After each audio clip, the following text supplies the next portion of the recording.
नमस्कार साथियों, new light with दीपक में एक बार फिर से आप सबका बहुत बहुत स्वागत है।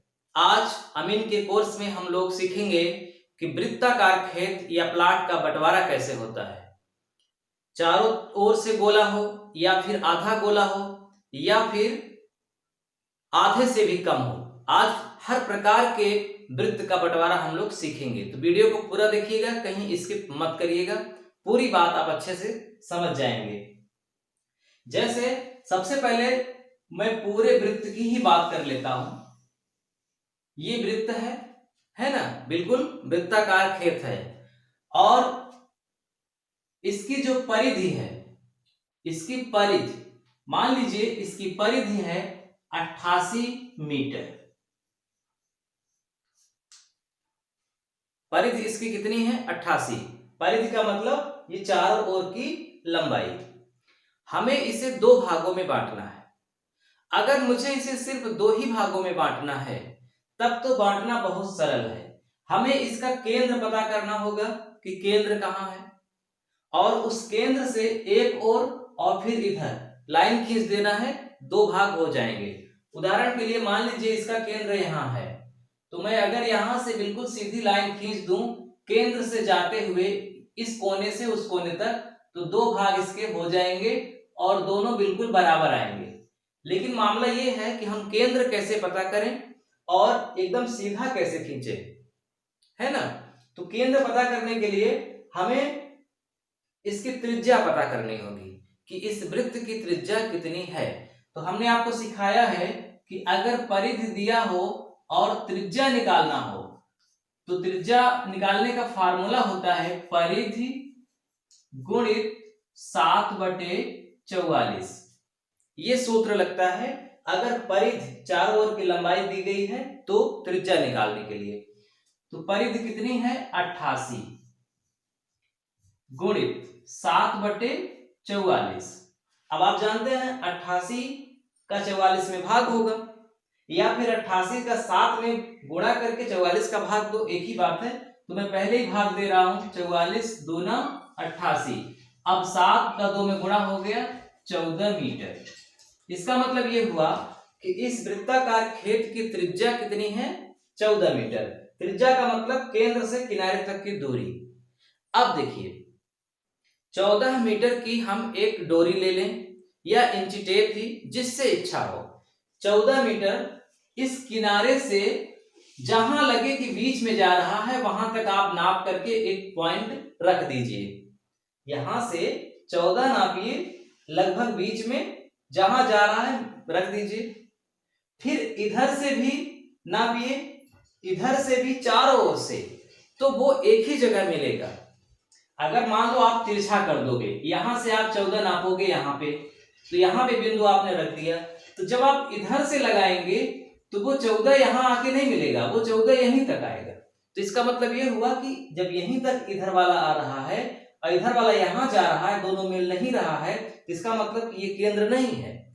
चारों ओर से हम चेक करेंगे, जहां चारों ओर से सभी आकर के मिल जाएंगी वही केंद्र होगा।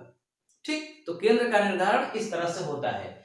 अब केंद्र का निर्धारण जब हो गया तो आप एक डोरी ले लीजिए और इस कोने से केंद्र से जाती हुई उस कोने तक निकाल दो। और डोरी की लंबाई कितनी होगी? 14 14 28 मीटर, क्योंकि यहां से यहां 14, यहां से यहां 14, 28 मीटर की डोरी लेकर के किनारे से केंद्र से जाती हुई बिल्कुल सीधा खींच देंगे तो ये दो भागों में अपने आप बांट देगा। अगर मान लो इसी को 4 भागों में बांटना है तो पहला भाग तो ये हो गया। अब जैसे आपने इधर खींचा है वैसे ही बिल्कुल यहां से खींच दीजिए। 4 भागों में बांटना है ना, तो यहां से ये देखिए। अब आप कैसे जानेंगे कि ये हमारा चारों बराबर है? तो अब इसकी जानकारी के लिए आप यहां से यहां नाप लीजिए, इसको नापिए, जितना आया उतना ही ये आना चाहिए, उतना ही ये, उतना ही ये। यदि चारों ये बराबर आ रहे हैं तो इसका मतलब बिल्कुल सही है। अगर मान लो आप तिरछा कर दोगे इसको, जब इसको तिरछा कर दोगे हल्का सा, तो क्या होगा? इधर कम आएगा और इधर ज्यादा आ जाएगा, तो समझ जाओगे कि ये सीधा सही नहीं है। जिस बिंदु पर दोनों तरफ बराबर होगा वही सही रहेगा। तो इस तरह से 2 भागों में और 4 भागों में बांटना बहुत ही सरल है। मुश्किल होगा 3 भागों में बांटना और 5 भागों में। तो चलिए एक सीख लेते हैं कि अगर हमें इसे 3 भागों में बांटना हुआ तब क्या करेंगे। इसमें आपने देखा कि परिधि से त्रिज्या निकाल करके हमने इसको बांट लिया 2 भागों में, 4 भागों में। क्षेत्रफल निकालने की आवश्यकता नहीं हुई कि कितना बड़ा खेत है, कितना कितना मिला, इसकी कोई झंझट ही नहीं है। अपने आप ये चारों बराबर होगा, 2 भाग है तो दोनों बराबर होगा। इसमें 3 भाग करना है और मान लो कि इसे जब 3 भागों में करना है और इसकी जो परिधि है, इसकी परिधि मान लीजिए है 84 मीटर, मैंने रख दिया 84 मीटर। यहां से ये चारों ओर की लंबाई 84 मीटर है और हमें इसे 3 भागों में बांटना है। तो क्या करेंगे, 84 का 3 बार भाग करिए, यानी 84 का 3 में भाग कर दो तो कितना आएगा, 3 दूना 6, 3 अठा 24, 28 मीटर। यहां से डोरी से इसको, यानी ये जो चाप है, चेक करिए 28 मीटर कहां जा रहा है। मान लो यहां आया 28 मीटर, फिर से चेक करो 28 मीटर कहां जा रहा है, मान लो यहां आया, तो यानी ये 28 है ना, यहां से यहां तक 28। और नाम मैं लिख दे रहा हूं ए बी सी, तो ए से बी नहीं, हाँ ए से बी 28, बी से सी 28 और सी से ए भी 28 है ना। ये तो करना बहुत सिंपल है, जैसे आपने इसको नापा था डोरी से ही नपेगा, क्योंकि ये गोला है, लग्गी से नहीं नाप पाएंगे क्योंकि लग्गी सीधी होती है, डोरी से ही नपेगी। तो यहां से आपने यहां 28, फिर यहां से यहां 28, फिर यहां से यहां 28, क्योंकि हमें 3 भागों में बांटना है। अगर 5 भागों में बांटना होता तो 84 में 5 का भाग करते और जो आता उतना उतना पे टिक लगाते। अब ये तो हो गया, अब हमें मेन चीज क्या पता करना है कि इसका केंद्र कहां है, इसका केंद्र कहां पे आएगा। अब केंद्र पता करने के लिए वही मामला, त्रिज्या निकालिए, ठीक है, त्रिज्या। तो त्रिज्या के लिए फिर से वही फार्मूला लगेगा, त्रिज्या बराबर परिधि गुणित 7/44। परिधि है ही 84, तो 84 में 7/44 का गुणा कर दो तो त्रिज्या आ जाएगा। 84 का 7 में गुणा किया तो आया 7 चौक 28, 7 8 56 और 2 58, 588/44। फिर 588 का 44 में भाग कर दीजिए तो सीधा सीधा आ जाएगा 13.36। ये 13.36 क्या हुआ, त्रिज्या, रेडियस, त्रिज्या आई। इसका मतलब कि यहां से 13.36, इसका मतलब हुआ 13 मीटर और 36 सेंटीमीटर। 13 मीटर 36 सेंटीमीटर की लग्गी ले लीजिए या इंची टेप या डोरी, उससे बिल्कुल सीधा नापिए कि कहां जा रहा है 13.36। मान लो यहां आ रहा है, यहां से भी नापो, इस केंद्र पर जब आएगा तो उतनी ही लंबाई होगी जितनी इधर है, इधर से नापोगे तो उतनी ही लंबाई होगी जितनी है। कम ज्यादा हो रहा है तो समझ लो कि केंद्र नहीं है। जहां तीनों मिले वही केंद्र है, तो यही मिल गया। अब ये पहला भाग, दूसरा भाग, तीसरा भाग, और ये तीनों भागों का क्षेत्रफल सेम होगा। अभी भी क्षेत्रफल निकालने की आवश्यकता नहीं पड़ी, जैसे इसमें क्षेत्रफल निकालने की आवश्यकता नहीं पड़ी बंटवारे में, वैसे ही अभी भी 3 भागों में भी नहीं पड़ी। 5 भागों में भी ऐसे ही कर सकते हैं, 7 भागों में। तो कुल मिला के वृत्त का बंटवारा करना बहुत सरल है। अब मामला है कि मान लीजिए अर्धवृत्त है, जैसे इस तरह है, ये अर्धवृत्त है और मुझे इसे 2 भागों में बांटना है। अगर ये अर्धवृत्त है और 2 भागों में बांटना है तो हमें न इसकी लंबाई की जरूरत पड़ेगी और न इसकी लंबाई की जरूरत पड़ेगी, किसी की जरूरत नहीं है इसमें। इसमें यहां से यहां तक नाप लो, जितना भी है उसका आधा कर दो। मान लो अगर 20 है तो 10, 50 है तो 25, या नहीं भी नापे तो डोरी का ही फोल्ड कर दो, मोड़ दो उसको, जहां आएगा वो आधा होगा। और वहां से बिल्कुल 90 डिग्री पर, बिल्कुल 90 डिग्री पर, यानी बिल्कुल सीधा जाके मिला दो। यहां से यहां तक जितना होगा उतना ही यहां से यहां तक होगा। मान लो अगर यहां 10 है तो ये भी 10 ही होगा। तो ये पहला भाग हो गया और ये दूसरा भाग। क्षेत्रफल निकालने की आवश्यकता यहां भी नहीं है। अगर इसी को यानी अर्धवृत्त को ही अगर 3 भागों में बांटना है, 4 भागों में बांटना है, तब थोड़ा जटिल है। यहां से यहां तक मान लीजिए कि है 18 मीटर। मुझे इसे 3 भागों में बांटना है, 3 भाग। यहां से यहां तक 18 मीटर, तो 18 का आधा 9, यानी कि त्रिज्या कितनी है? 9 मीटर है। त्रिज्या 9 मीटर है। अब हमें ये लंबाई पता करनी है, तो इसे हम नाप लें या त्रिज्या के ही हिसाब से कर लें। तो जब त्रिज्या के हिसाब से करेंगे तो पाई आर यानी कि अर्ध परिमाप अगर पूरा रहता है तो 2 पाई आर, इसे छोड़कर अगर इसे निकालना है तो पाई आर, यानी कि 22 गुणित 9। 9 क्यों? क्योंकि त्रिज्या है। जब मैं इसे हल करूंगा तो यह आएगा 28.28, यानी कि यहां से यहां तक की लंबाई 28.28 मीटर है। आप चाहें तो इसे खेत में नाप भी सकते हैं।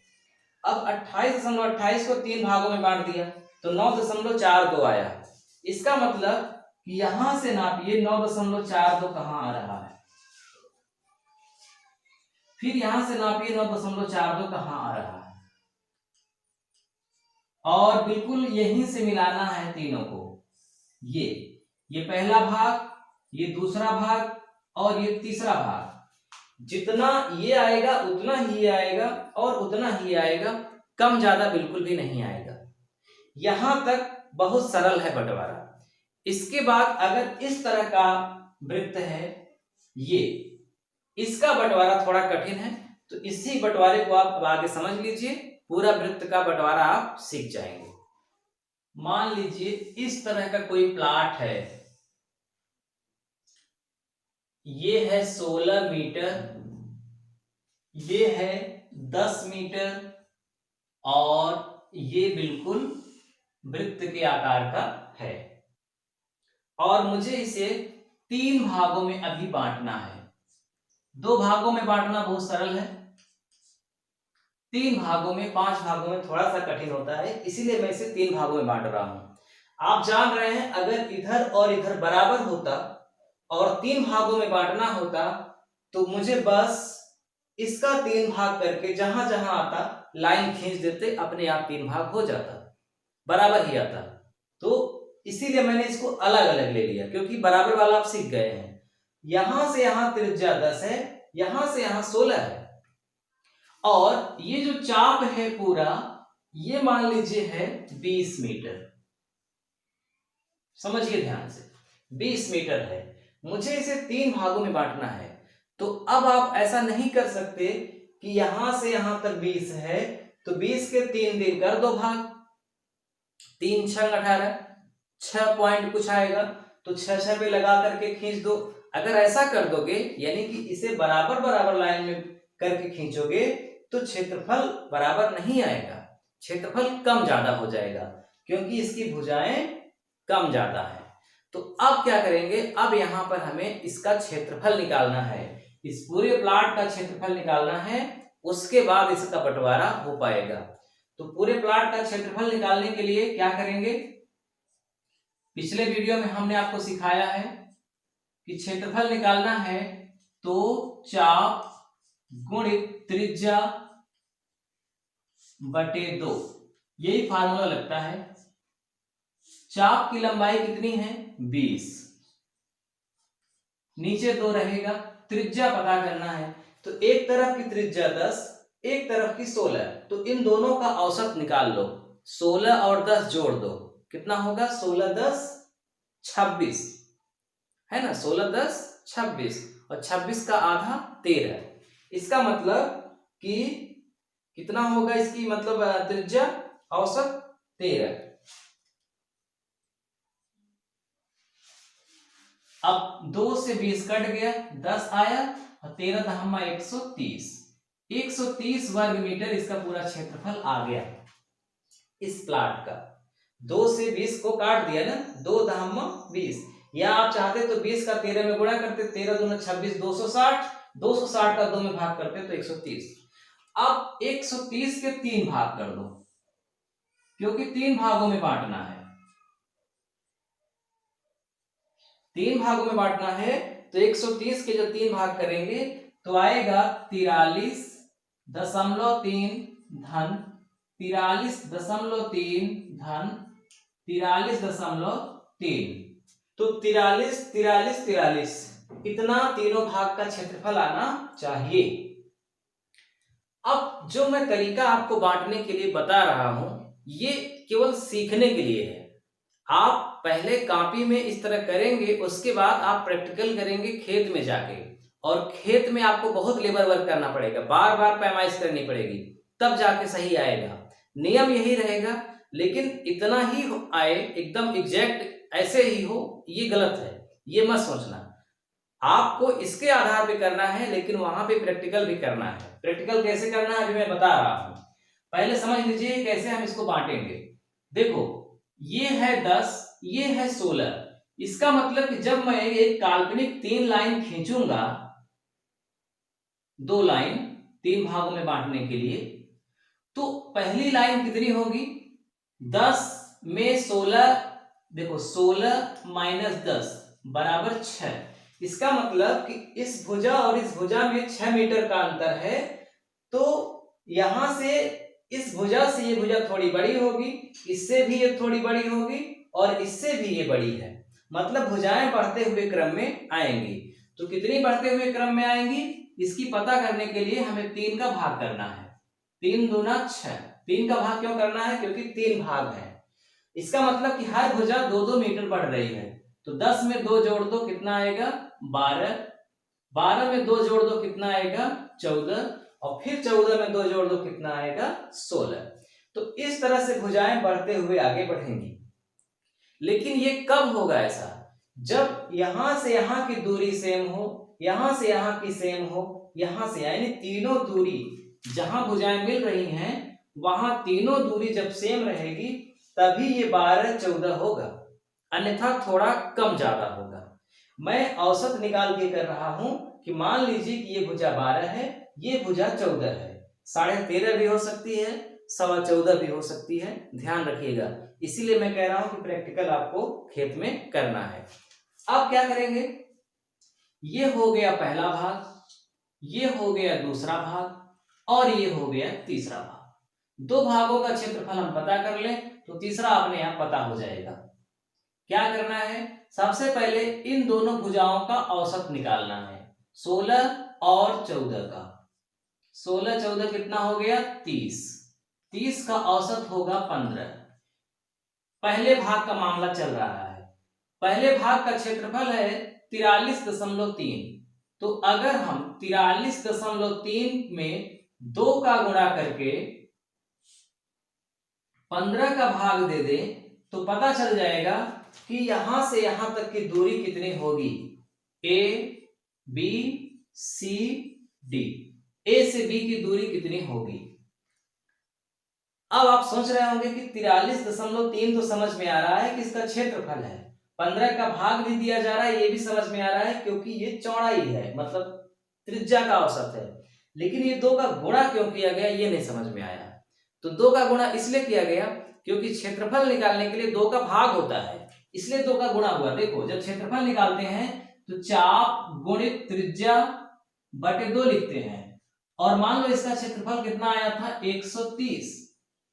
तो जब हमें ये चाप पता करना है, यानी यहां से यहां तक की दूरी, तो हमें जो क्षेत्रफल आया है उसमें पहले 2 का गुणा करना पड़ेगा। जो यहां भाग हुआ है इसका गुणा करोगे तो 13 दूना 26, 260 हो जाएगा, और फिर 260 का त्रिज्या यानी कि 13 में भाग करोगे तब ये चाप 20 निकलेगा। इसीलिए जस्ट उल्टा प्रोसेस होता है, क्षेत्रफल में 2 का गुणा पहले ही हो जाता है, उसके बाद भाग होता है। और जब आप ऐसा करेंगे तो यहां आएगा 86.6 बटे 15, 5.77 मीटर। इसका मतलब यहां से यहां की दूरी होनी चाहिए 5.77, 5 मीटर 77 सेंटीमीटर ये दूरी होनी चाहिए यहां से यहां। अब समझिएगा कि जब ये पूरा तीनों बराबर रहता ना तब उसके हिसाब से ये 14 आता, अभी तो 5.77 ही है, इसका मतलब ये 14 से थोड़ी बड़ी होगी भुजा, मामूली बड़ी होगी खेत में।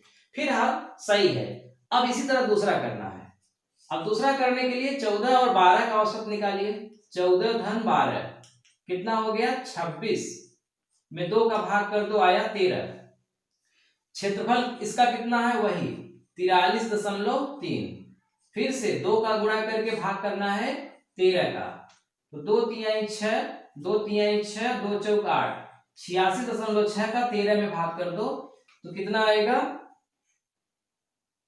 86.6 का 13 भाग करेंगे तो 6.66, यानी यहां से बी से सी की लंबाई होगी 6.66। अब ये बचा तो इसको मत करो, ये पूरा 20 है तो 20 में 5 77 घटाओ, 6 66 घटाओ, जो बचेगा कितना बचेगा 7.57 बचेगा। अब आप ऐसा करिए रफ में यानी कि कॉपी में।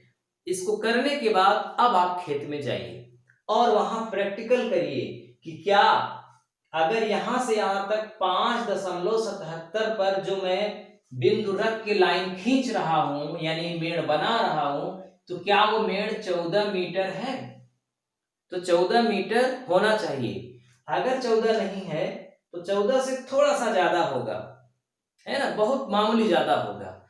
तो जितना भी मामूली ज्यादा होगा अब उसके हिसाब से मान लो 14.2 आ रहा है तो 14.2 धन 16 औसत करके इसमें गुणा करिए तो क्षेत्रफल इसके नजदीक आना चाहिए। अब चूंकि जमीन है इसलिए बहुत मामूली फर्क यहाँ चलता है ना, कुछ फर्क रहेगा। लेकिन अब इतना भी अगर आप सोचेंगे कि एकदम एग्जैक्ट आ जाए,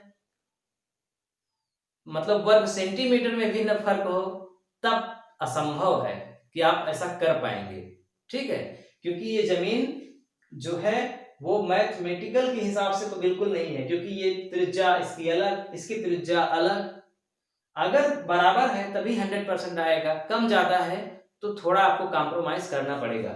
फिलहाल ये नियम आप समझ लीजिए कि 99.99% सही है, काम करेगा। बस मामूली 1000 बार अगर आप नापेंगे तो 1000 बार में केवल एक ही बार ऐसा होगा कि जिसमें फर्क आएगा, अन्यथा बिल्कुल सही आएगा।